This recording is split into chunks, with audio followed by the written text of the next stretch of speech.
వెళ్తే ఇలాగ బోర్డు కనిపిస్తుంది. ఆ బోర్డు నుంచి స్ట్రైట్ గా వెళ్తే ఇలా 2 వేస్ కనిపిస్తాయి. ఒకటి కచ్చపచ్చ రోడ్డు, ఇంకోటి తార్ రోడ్డు ఉంటది. మేము కచ్చపచ్చ రోడ్లోకి వెళ్ళకుండా తార్ రోడ్లో వెళ్ళిపోయాం. ఎందుకంటే గుడికి ఎప్పుడు తార్ రోడ్లు వేస్తారు కదా అని చెప్పేసి మేము ఆ ఇంటెన్షన్ లో వెళ్ళిపోయాము. ఇప్పుడు చూస్తున్నారు కదా, ముందు ఒక బైక్ ఆగింది. ఆయనే దేవుడిలాగా వచ్చి చెప్పినట్టు అయింది, ఎలక్ట్రిషియన్ దేవుడు. ఇటు కాదండి రూట్, ఇంకొంచెం కిందకి వెళ్ళాలి. కిందకి వెళ్తే అక్కడ రోడ్డు కనిపిస్తుంది, మట్టి రోడ్డు. ఆ కచ్చపచ్చ రోడ్లో నుంచి వెళ్ళండి అని చెప్పారు ఆయన. నేను ఏదో పెద్ద యూట్యూబ్లో చూశాను, నాకేదో తెలిసి అన్నట్టు నన్ను నా మాట వినేసి వచ్చారు వీళ్ళు పాపం.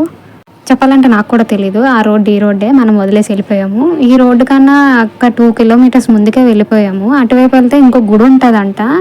అలా స్ట్రైట్గా వెళ్తే సత్తమ్మ తల్లి అని గుడి ఉంటుందంటండి. ఇంకా ఇలా ఈ మట్టి రోడ్డు నుంచి ఇలాగ స్ట్రైట్గా వెళ్తే ఇంకా గుడి వచ్చేస్తుంది. చూసారా అక్కడ 2 రోడ్లు ఉన్నాయి. మేము ఆ రోడ్డు కాకుండా పైకి వెళ్ళాము. అలా 2 మినిట్స్ పైకి వెళ్తే గుడి వచ్చేస్తుంది. Subscribe guys.